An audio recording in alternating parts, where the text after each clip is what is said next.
Thank you. Thank you, folks. And again, welcome to Virginia City, Story County, Nevada. This is Donyana, one of the actresses that performed here back in the day.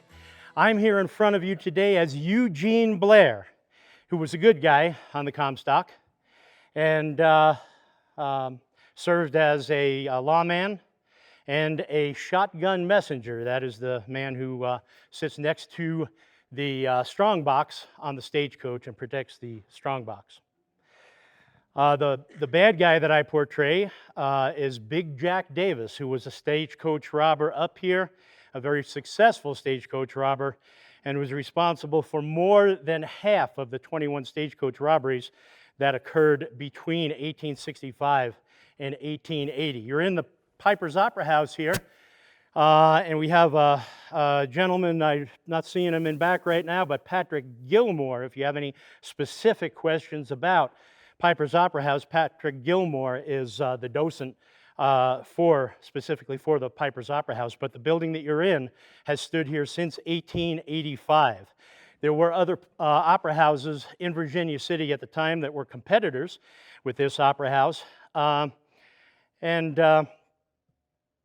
All of the top entertainers of the day performed here.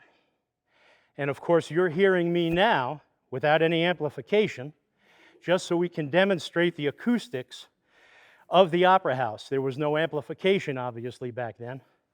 And so it was all up to the entertainers here to project so that people were able to hear them and enjoy the show. So as you see, I'm holding a money bag in my hand. And everybody likes the money bags, right? Well, and as you see, I am portraying Eugene Blair. I have my badge on today. And of course, this money bag is a bag that I recovered last night from Big Jack Davis, who robbed one of the stagecoaches last night. And he was really a very flamboyant type robber. And so it was very important for us back then to stay proficient with our firearms. Back then, there was no hole in the dollar, as there is today. But as you can see, we have holes in these dollars now. Now, just to give you an example of what it might sound like, or what it did sound like, back then in the day, with no amplification, let's just take an excerpt here and show you. Someone said the world's a stage and each must play a part. Fate had me playing in love with you as my sweetheart. I loved you at first glance. You read your lines so cleverly, and I never missed a cue. Then came Act Two. You seemed to change, you acted strange, and why, I've never known. Honey, you lied when you said you loved me, and I had no cause to doubt you, but I'd rather go on hearing your lies than to go on living without you. Now the stage is bare, and I'm standing there with emptiness all around. And if you won't come back to me, then they can bring the curtain down.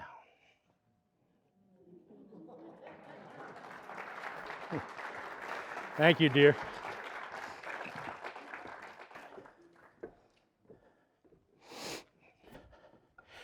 Now, as I say, the top entertainers performed here of the day. In fact, you'll be able to see the lists on the wall. One of the top entertainers that was supposed to perform here was Enrico Caruso, the opera singer. He was just about on his way here and he was staying in San Francisco, when the big San Francisco earthquake happened. And that scared the spaghetti right out of Enrico. And Enrico went back to Italy and never did appear here. But, of course, one of the songs that the Virginia City folks would have been anticipating was O Solo Mio. And what that would have sounded like, except much better, what that would have sounded like is, and I will perform the American version of that. And like I say, that's what it would have sounded like, and would have been, of course, a much better version of it. But it's now or never, come hold me tight, kiss me, my darling, be mine tonight. Tomorrow will be too late. It's now or never. My love won't wait.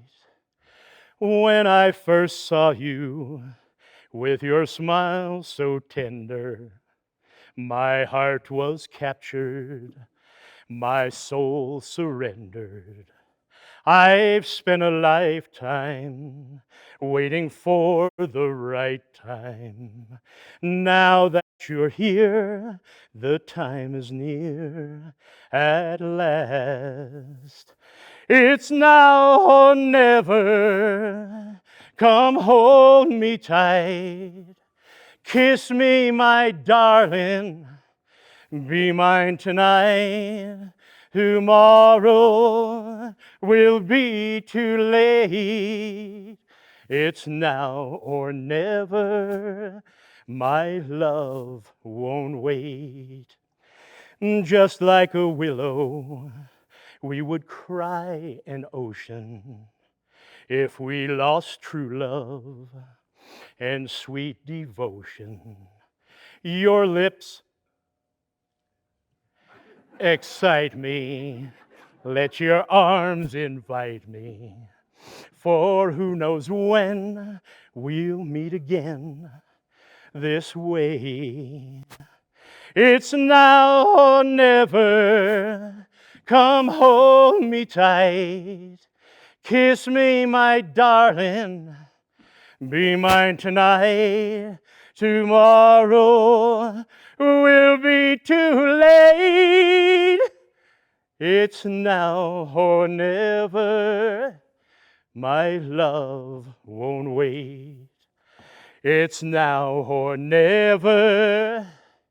My love won't wait. It's now or never.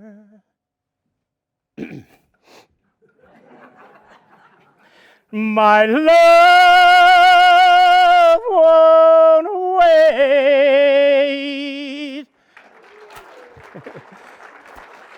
Thank you very much. Well, now, unfortunately, these walls never got to hear Enrico do that, and I certainly would have liked that to happen. But history isn't always what we want it to be. So here you are, Virginia City, Story County, Nevada. The whole area is known as the Comstock. And it was born in 1859. That's when Virginia City was founded. The whole area is called the Comstock in honor of Henry Pancake Comstock, who was a swindler, sorry Henry, of the times. And 1859 he was here along with Mr. Finney, James Fenimore, who Virginia City was named after. And there is no reason that anyone in their right mind would ever have lived here if it was not for the silver and gold coming out of the ground. The Native Americans, Paiute, Washoe, Bannock, did not live here. Why? Because they were smart. They were down in the valleys where there was food and water. There was never any ranching here. There was never any farming here, and there was no water other than the water that came out of the ground, the thermal water, once the mines reached a certain depth. The only fresh water that was produced, or that was up here, was produced as a byproduct in the stamp mills that were up here, and that was drinkable water. So it was an unfriendly place, very harsh conditions. Now, there's a lot of historians that will like to draw parallels between the lifestyle up here and San Francisco.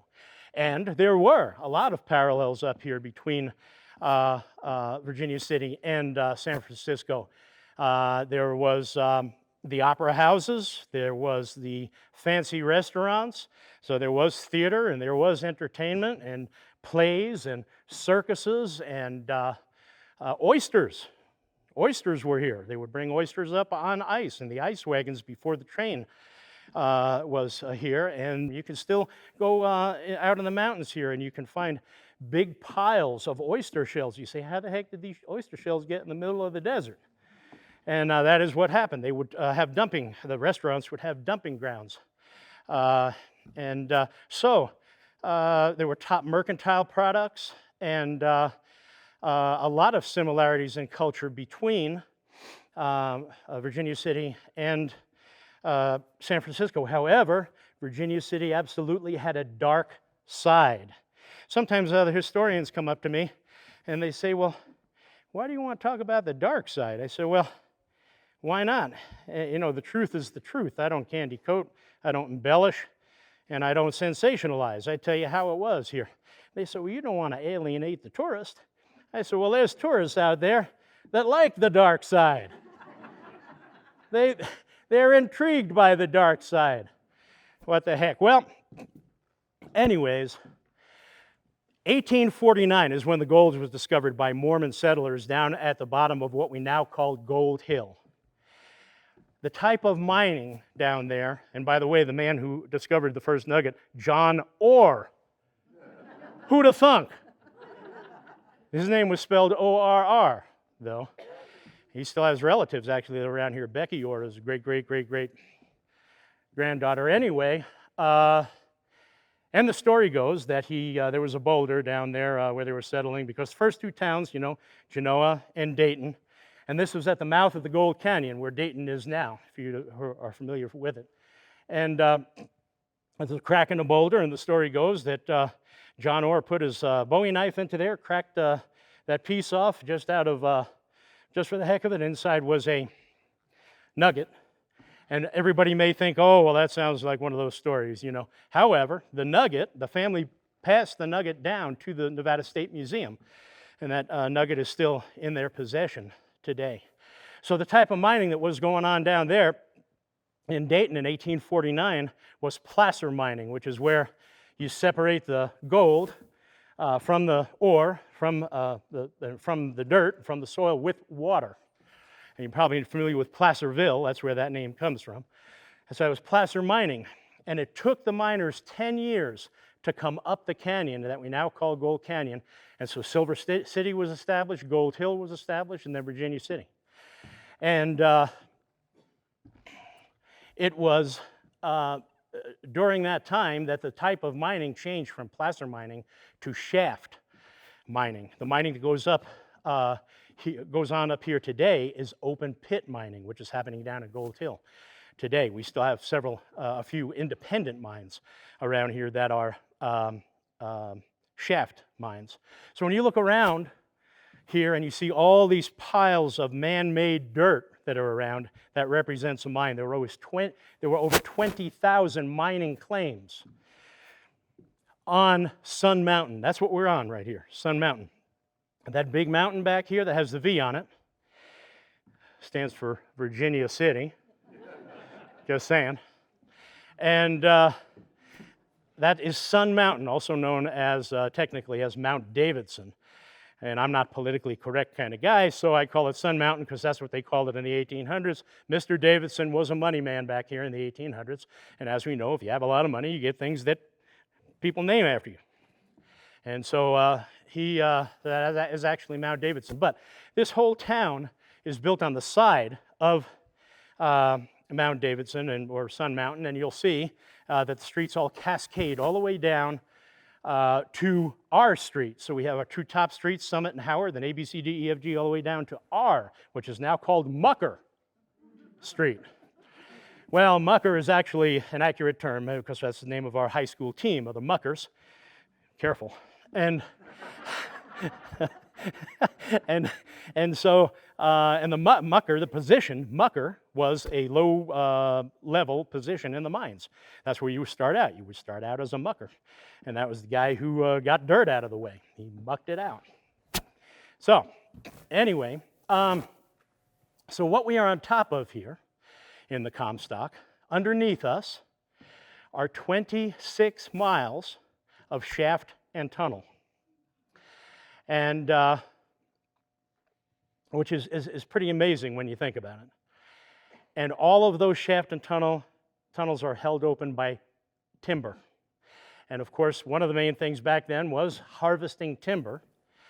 And that's what started right in the beginning, 1859. Well, you remember I'm talking about a 10-year period. Well, when the shaft mining started, that's when the timber started to disappear, and the loggers would have to go out further and further, finally reaching up to Tahoe, and all the way down to a little town called Como, 12 miles southeast of Dayton. Well, what happened during that time, and starting in 1859, was that the harvesting that was going on down around Dayton, the pinyon pines were being harvested. And the Paiute Indians, who were down in the valleys, were approaching the loggers saying, we're upset with this because one of their main staple foods were pine nuts. And these pinyon pines and everything else was being harvested to open up these tunnels, to keep these tunnels and shafts open underneath. So the Indians were a little bit upset, rightfully so. But of course, where there's money involved, we know that the show must go on.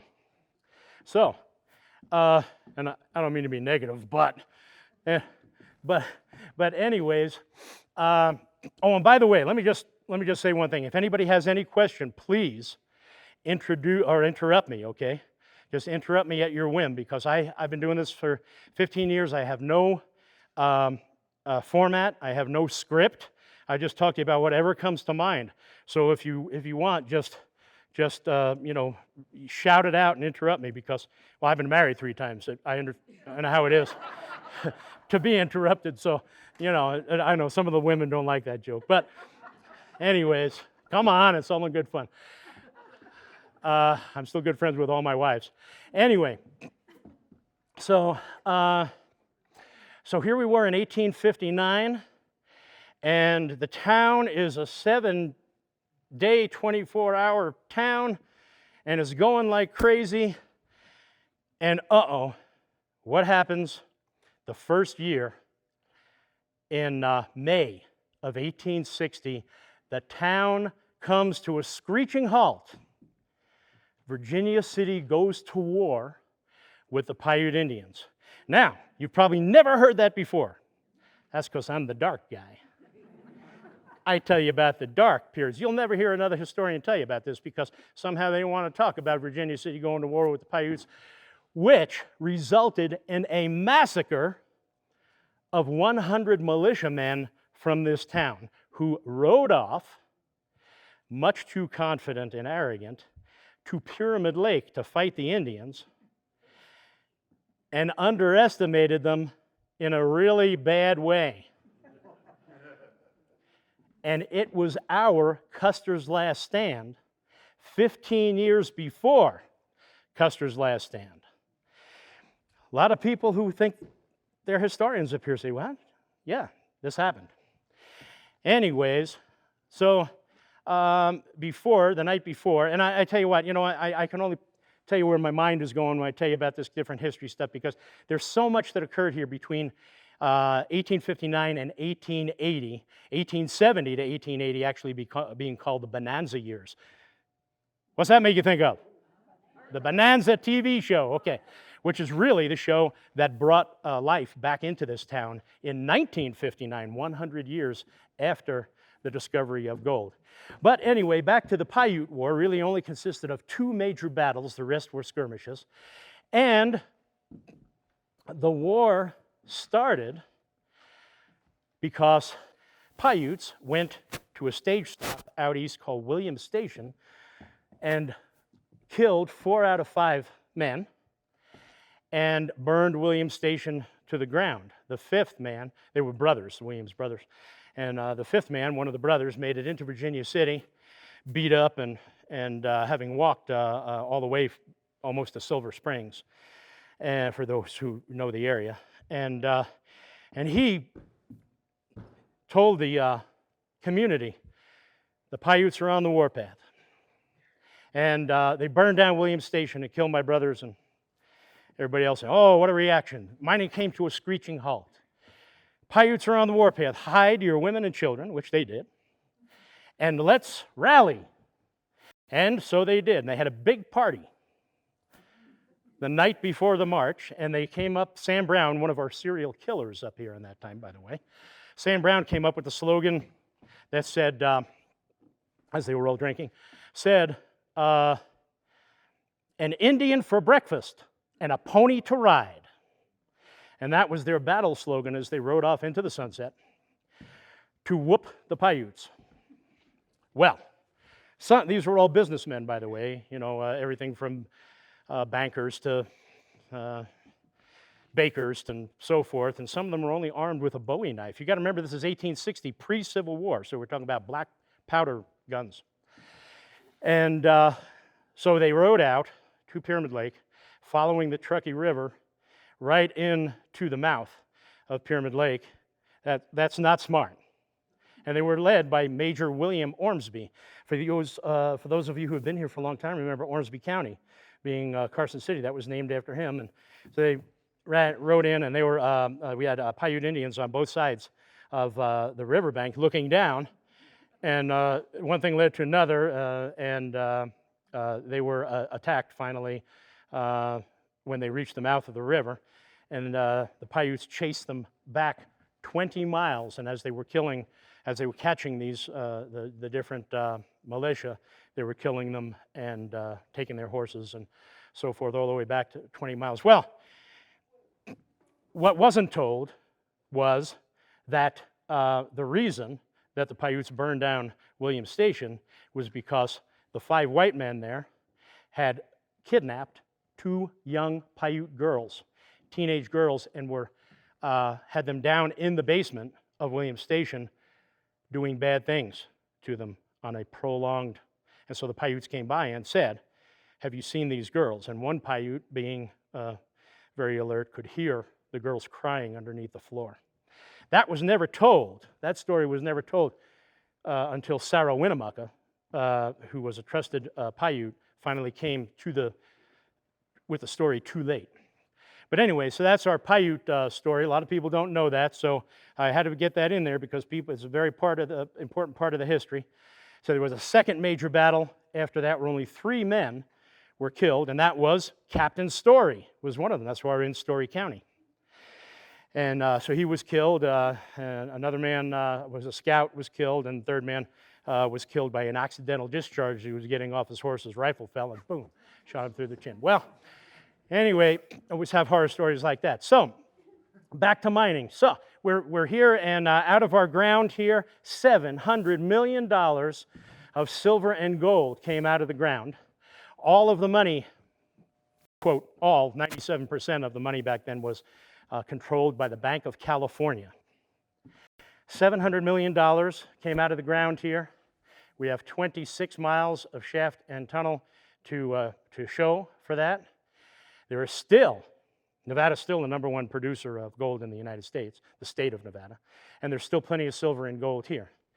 So today, the $700 million by today's standards would be about $16 billion in silver and gold. And this was known, and rightfully so, at that time as the richest place on earth.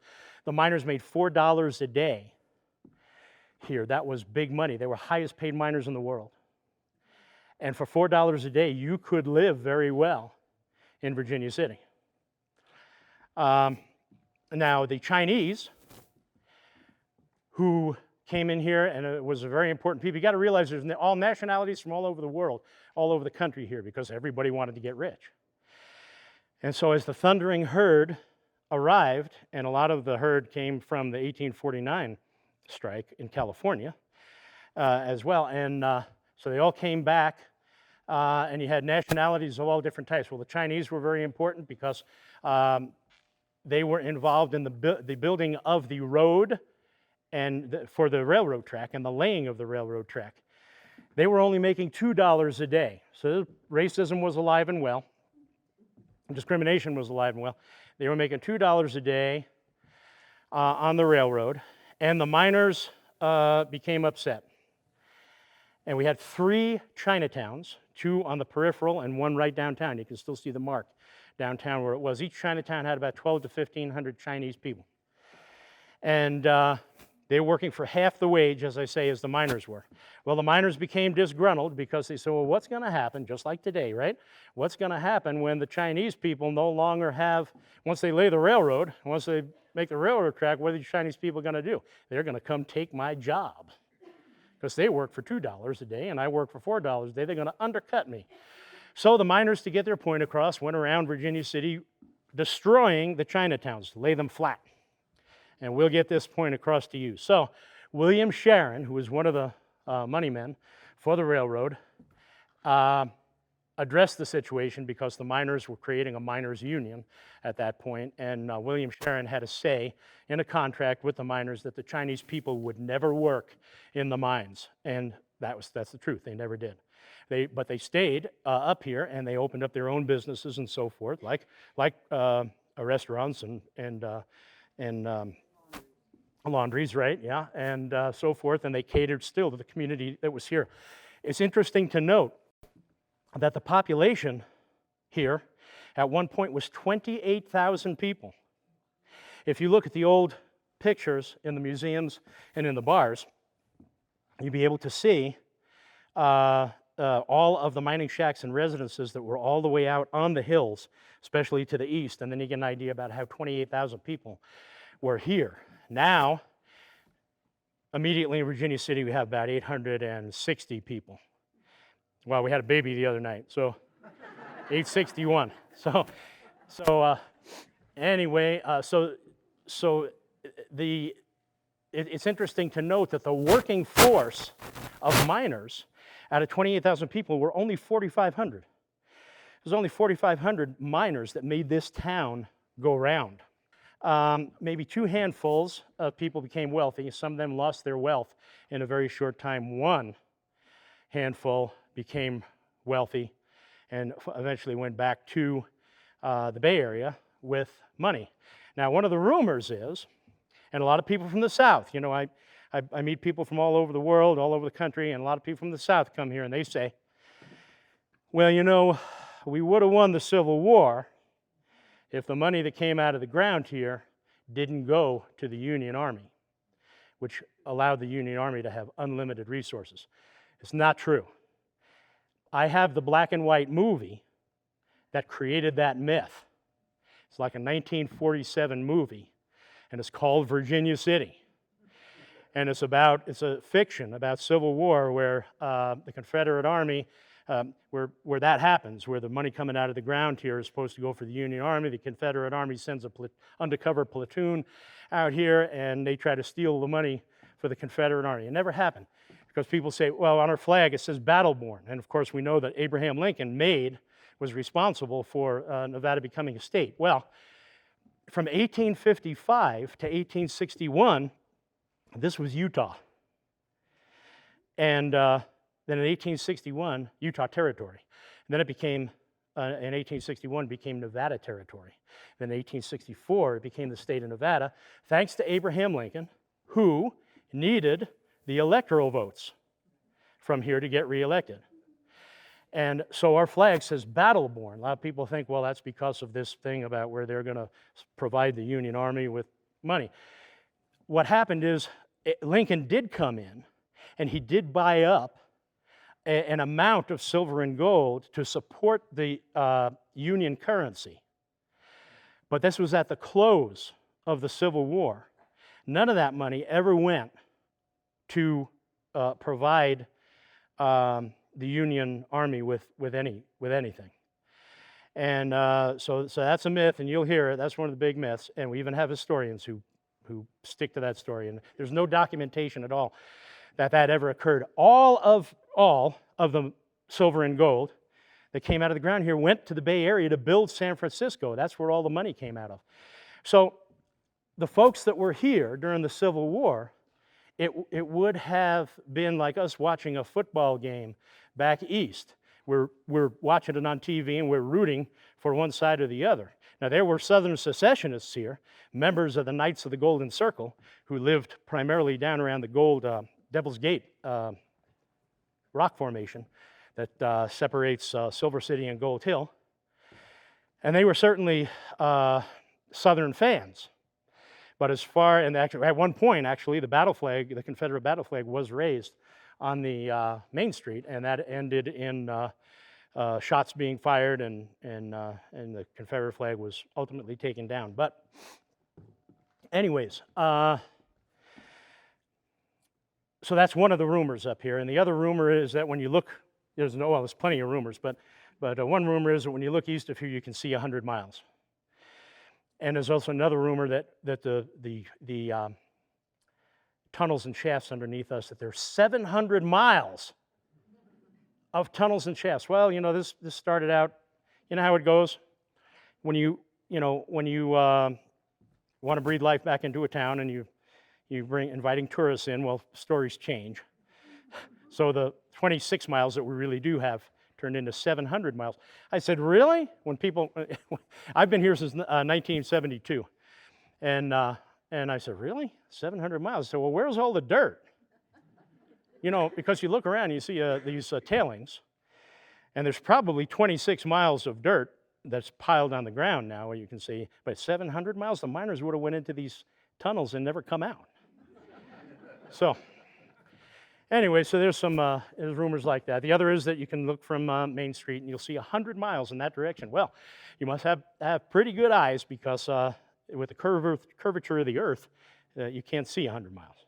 So you have so it's about 45 miles that you see in that direction.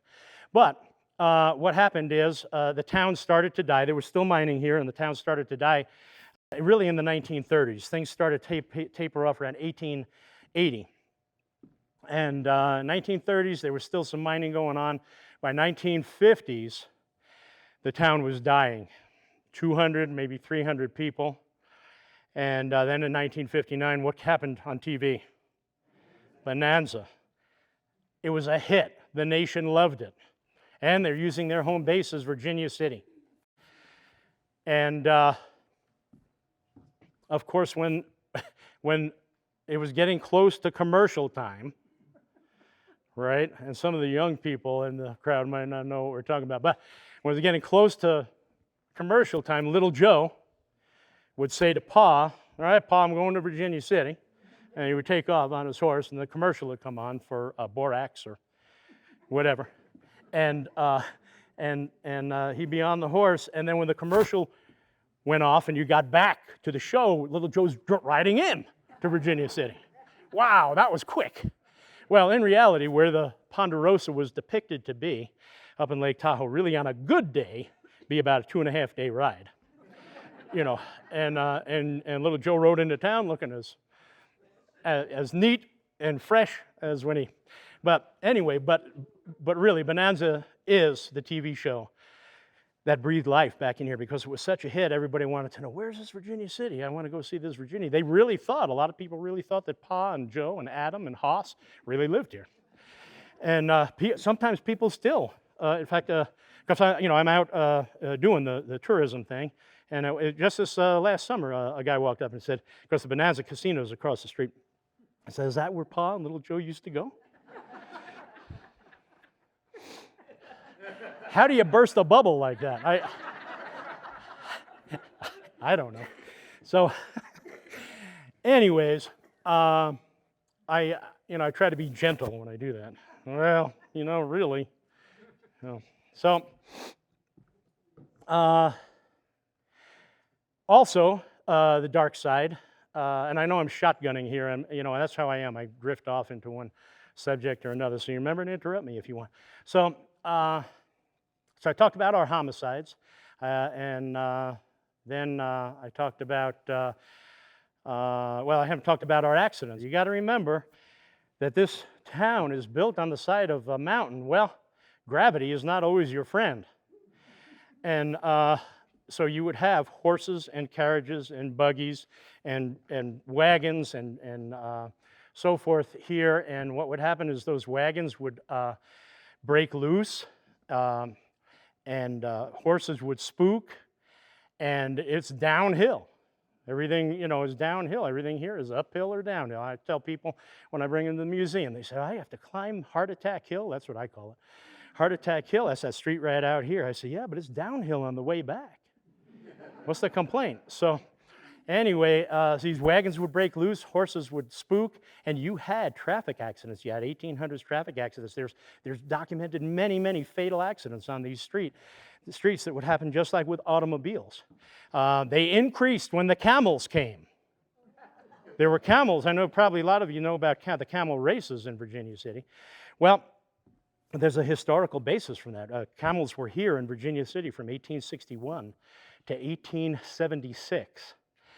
They originally brought in 1861 9 camels, some Arabian and some Bactrian camels that were brought in with hopes. And this is originally, now remember the date here is 1861. This idea to bring the camels into our military originally came to light out of where? Washington, D.C. in the 1835, early on. Well, the camel idea didn't work. Well, kind of like Washington, D.C. today. Come on now. Come on. I'm just saying. Another Washington, D.C. Idea. That didn't work, but they really tried. The camels were never legally or socially accepted in Virginia City. And that's where the Camel Races then were reborn in Danyana. Were reborn on B Street here like 1965, right? Yeah. Okay, and so, and that's our tradition today. We have the Camel Races up here today. Well, what happened was the camels were not only scaring the people, but they were also scaring the horses, and they were very amorous. The camels were interested in being very close with wagons, horses, the poles that hold up the decks. They were attracted to anything close by. And the horses, as you can imagine, if you were a horse and you were approached in that manner by a camel, you might reject it a little bit. And so the camels never were accepted. And also one of the first problems that they realized was that the camel's hooves were not rugged enough for the terrain here, which is so rocky. And so it started deteriorating the camel's hooves right off the bat. And the camel owners went to the lengths of having leather booties made for the camels, hoping that would clear up the situation. And then more camels came. And then the Chevalier brothers down in Dayton put together a ranch for camels, and they were breeding camels. And so camels were an effort was being made, but they weren't being liked. And so the first laws came out in Virginia City that said no camels on public streets during the daytime. Well, that didn't work very well. There were still, because you got to remember, it was a big city, 28,000 people, to just keep the to keep the camels off the street and under control and so forth. There was a problem. There'd always be some kind of an incident somewhere. So next step was, guess what? No camels on the public streets anytime. And so then they continued to use them, and it turned out that they weren't working out very well. Finally, there was a stagecoach in which a judge and senator were riding, because that's what you got to do to get something done.